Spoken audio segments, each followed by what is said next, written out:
Should you get the iPhone 8 Plus here in 2024?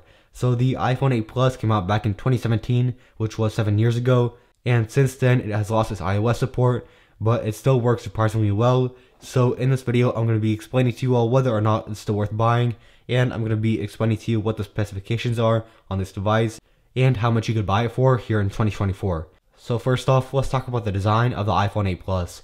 So this device comes in 5 different colors, which are space gray, silver, product red, gold, and rose gold.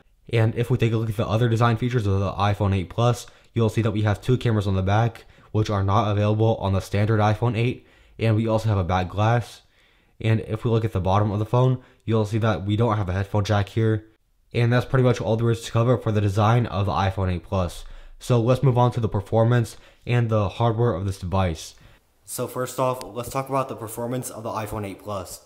So the iPhone 8 Plus comes with 3 GB of RAM, as you can see here, and it also has the Apple A11 Bionic chip. And for comparison, the regular iPhone 8 has just 2 GB of RAM, and the iPhone 8 Plus also has 64 GB of storage, which also goes up to 128 and 256 GB.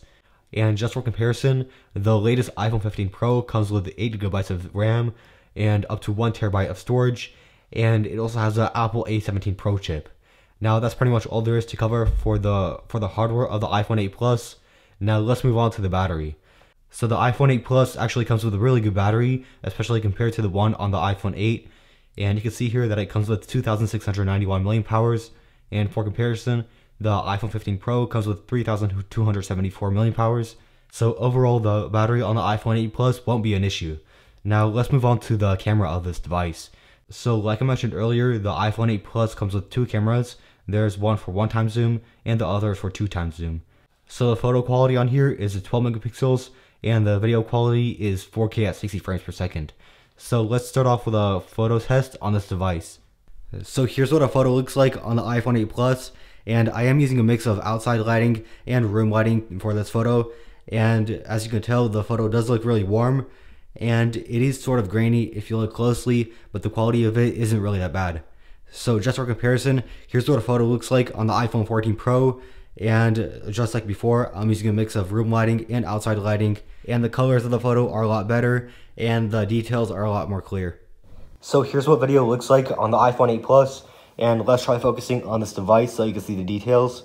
And as you can tell, it's not really grainy, and even though it doesn't really compare to modern smartphones, the average person wouldn't really be bothered by this camera quality.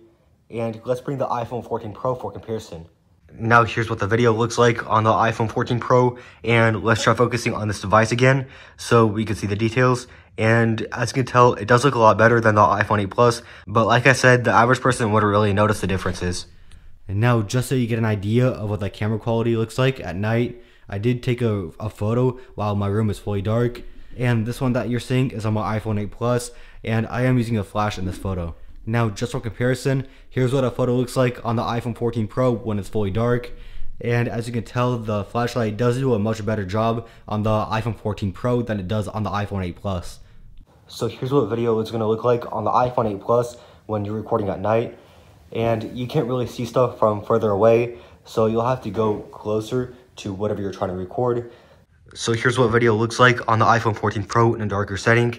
And as you can tell, you could record from a lot further away. And as you can tell, the color of the video is a lot better because it's not as warm. So that's pretty much all there is to cover for the camera of the iPhone 8 Plus. Let's move on to the display. So the iPhone 8 Plus has a 5.5-inch screen from one corner to the other. And the screen resolution is 1080 by 1920. And the pixels per inch is 401. And the iPhone 8 Plus has an LCD screen, so overall the display on the iPhone 8 Plus isn't really a concern. So now that we've covered the display of the iPhone 8 Plus, let's now talk about the software support. So if we go into settings, then into general, and software update, you'll see that it only goes up to iOS 16, and it still does get security updates, but you won't get the latest iOS 17 and iOS 18 updates. Now, most likely, Apple is still going to implement bug fixes on the iPhone 8 Plus for at least the next 3 to 4 years, but that's pretty much all there is for the specs of the iPhone 8. Let's now talk about whether or not it's still worth buying. So first off, you could probably buy this device for about 120 bucks. That's how much I bought it for. And my best alternatives would be the iPhone SE2, which you could get for 100 bucks, and it's still supported with the latest iOS updates, and it's a lot faster. I did make a review about this a while back, and I will have a link for it in the description, so be sure to check that out. And for the majority of you, I would recommend going for this instead of the iPhone 8 Plus. Now, some of my other alternatives, if you're willing to spend more, would be the iPhone SE3 and the iPhone 12 mini, and each of them would cost you about 200 bucks. But overall, if you want a larger phone that still has a home button, then I would definitely recommend the iPhone 8 Plus. And I actually use this as my secondary phone, and it does still work really well, so I could definitely recommend this for those of you who are looking for a larger phone with a larger battery. Now, that's pretty much all there is for this video. Be sure to like, subscribe, and check out my channel to see more videos like this in the future.